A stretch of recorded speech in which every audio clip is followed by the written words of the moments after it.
This game has one of the soundtracks that best match with the mood of the moment. It may be just me, but as soon as I launched Xenoverse 2 for the first time, I knew I was in for hell of a ride. Or at least, that's what I thought. What do you think if this time we reach 70 likes? Just a little more than in the first video. Remember that if you hit the like button, you help me a lot to continue creating content and get the channel to larger audiences. You can follow me on my social networks if you want, Twitter, Instagram and Twitch. If you want to stay in contact with me and be aware of the content, I recommend that you keep an eye on them. Without more to say, let's start with the long anticipated and solid Dragon Ball Xenoverse 2 review.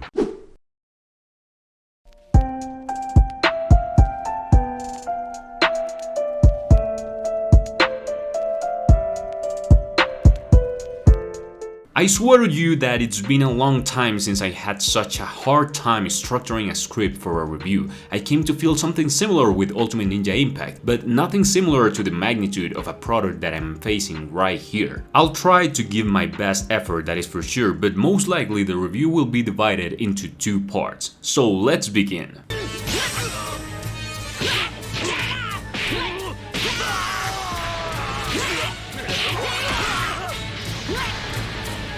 This is probably the best cinematic I've ever seen out of all the games we've been reviewing. Dynamism, fidelity, rhythm, it has it all. That gives me a great starting point and surely also an indication of the magnitude of the game we have in front of us. To my disgrace, the cinematics would end up being used very little in the entire story process. This would be kept on the side with while the material already created for the previous game was used again in a great extent and the majority of the story. Although some aspects were modified so that it was not literally a copy-paste. You can transfer the saved data from the first Xenoverse if you're using the same account, but you can only transfer the skills that you had equipped in the last game. And seriously, what is the point? Although the transfer of data from your previous character is very limited, I like the idea of commemorating him as an important hero at the Time Patrol facilities. In a sense, firsthand, Xenoverse 2 fails to give me something that hooks me in as a player returning to the saga, something that distinguishes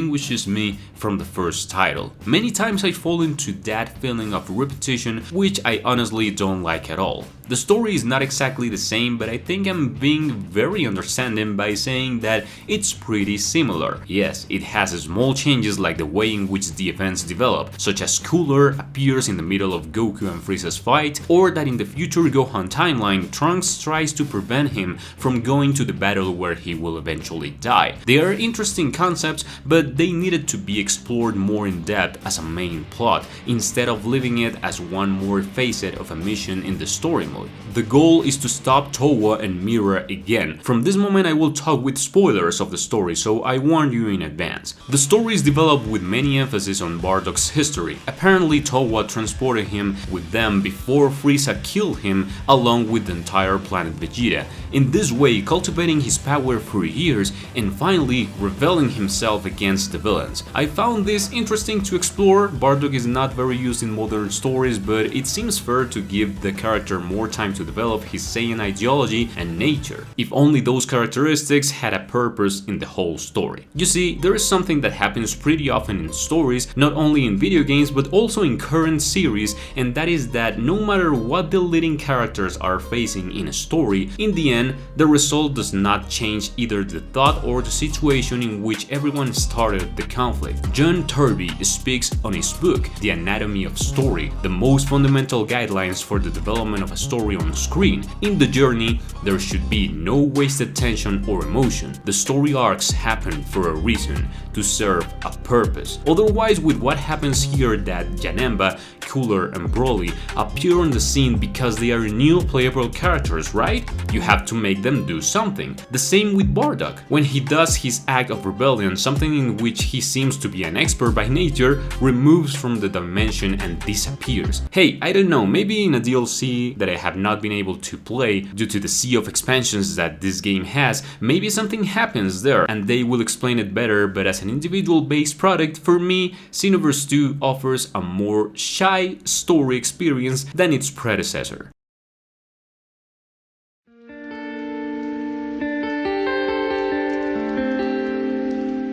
I don't consider myself a critic or analyst either. All this work and approach that I started on YouTube approximately a year ago came out of a love that I have for the Ultimate Ninja Storm saga. Using what I have learned about film, narrative, and game development, I tried to get to my point understood, and thanks to the repercussions, I have ended up here. And that is not why I mean that I don't like to talk about these games. Not at all. I love it, and I feel like every day I learn something new with them. However, each of us see games in different ways, and that is why it is so important to be so self-critical in that sense. Those of us who are dedicated to making reviews will always be delimited by our own conceptions, and that is why it becomes so difficult when trying to be objective in the full sense of the word. There may be a standard model of reviewing video games, like the game implements a new graphics engine, the gameplay is like this and that, it has many new characters, and that's good. All of that, it's pretty cool. But when it comes to thinking what makes me different from the rest of the reviews, I try to stay away from that format, because if we all do the same thing, it's going to feel monotone and boring. So what's the point of watching more than one review of the same game? There comes our essence, to give our own style to each review. That's why, in comparison, as much as I try to inform myself, research, and play it as much as I can, I feel like I'm left behind what sometimes many of you expect from me in these videos. Not to mention that I have to try to be authentic and not to be carried out by popular opinion. I know many of you love this game, many others hate it, but if I say something that does not agree with what the great majority thinks, what can I do? I want to love this game, to get into it, as I know it happened to many of you, but I simply have to order my thoughts based on what I felt after 38 hours of playing. And I must tell you that while it's not a bad experience, it's pretty heavy in certain ways, and it's not a big deal. If you want me to think that a game is good, don't you think it should create something special for me naturally? I don't want to force it, I want to highlight his virtues without having that pressure. Let's talk in more depth about the mechanics of the game.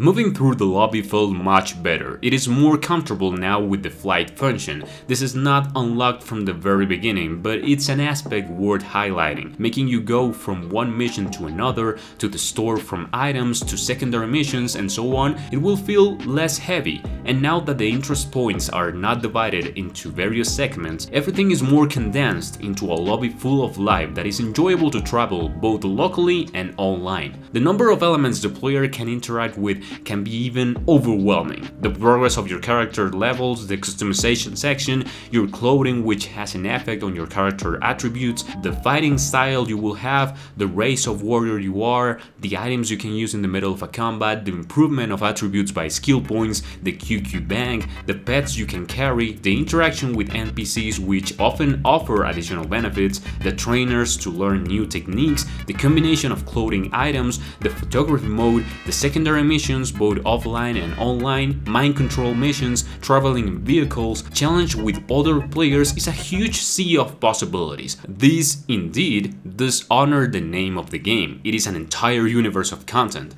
This graphic quality evidently doesn't have a very notable jump. The game came out about a year after the first title. For this reason, the character models and animations are all almost the same, but they still look very good in my opinion. The characters may have a little phosphorescent design for my taste, but I do not dislike it. If something needs to be taken into account, it is also the difficulty, which was balanced in many aspects so that in the more complicated missions, the enemies were not so aggressive and gave a wider margin for error. But the way I see it, it should have been the other way around, leaving the aggressiveness of the enemies intact in combat, but making the amount of damage applied by them be less, because it can be ridiculous how much rival attacks can damage you in comparison to the effect that yours have. You know, a good difficulty system is not one of an opponent who receives very little damage and does a lot of damage, but one that thinks independently and knows how to counter your actions, forcing you to adapt, to improve. It's curious to think that if it was not for an error by Bandai Namco spokesman, this game would have never existed. Several articles talk about how a bad announcement from a Bandai Namco communicator gave born the sequel to Xenoverse. In early 2015, this man announced, without the consent of the development team, the sequel to Dragon Ball Xenoverse. The producer stated that they had no plans to make the sequel, but see what it ended up being. The reception was widely positive. Right now the game has a 78 in Metacritic if we talk about its PC version, which was the one I tried. People seem to be happy with the number of hours that the game offered and its comforting progression system, and that leads me to the next point. The combat system. The gameplay of Xenoverse 2 is better than Xenoverse 1. The amount of arrangements, balance and restructuring is notable. The hitboxes were redistributed, the combos were much more fluid, with wider optimization options. The attacks looked more detailed even though there were never lack of glitches where the attack completely disappeared if you missed it. I love how the fights feel in this game, I had a very good time. But I don't want to leave without highlighting how much the team battle situation annoyed me. If on occasions they made you fight with numerical superiority, man, yes, the mission became easier, but it was frustrating that you wanted to experience with new combinations and in the middle of a combo a teammate lands a hit and sends the rival flying, ruining everything. I would have liked to have an action command for the entire team to obey, like in Battle of Sea. I'm sure that the infrastructure that teams had available, that wouldn't have been a problem. Now the transformations had no time limit and exponentially improve your stats. Also, each transformation had different advantages and conditions referencing its operation in the original series, which I liked a lot.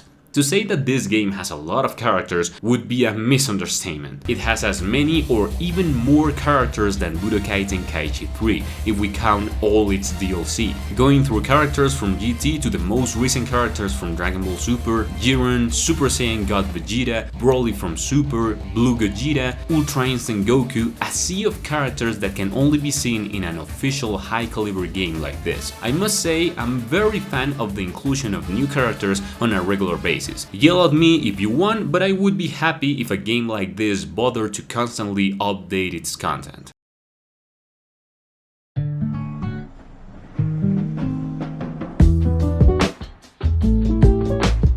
The first Xenoverse restructured the paradigm of Dragon Ball games, something that we explored further in that video, but even by doing that, its sequel managed to bring even more content. It may be repetitive, but it's new content. Few companies focus so much on keeping their game alive as a service, and that's why I feel the need to honor that content, because it's worth exploring it, because I want to see what the success is behind so many expansions. That's why I don't want it to look forced when trying to bring that part 2 next week or in 15 days. I want it to feel authentic. If there is something that really annoys me, it's when they say, it's just a game, don't think about it so much, or they're just cartoons, don't look so much for the sense of it. Well, excuse me sir, but I don't care if for you it's just a game. For me, it's my job, it's what I do for a living. I'm not turning over the issue just because I want to sound bookish. The most recognized anime, shows, movies, or other forms of entertainment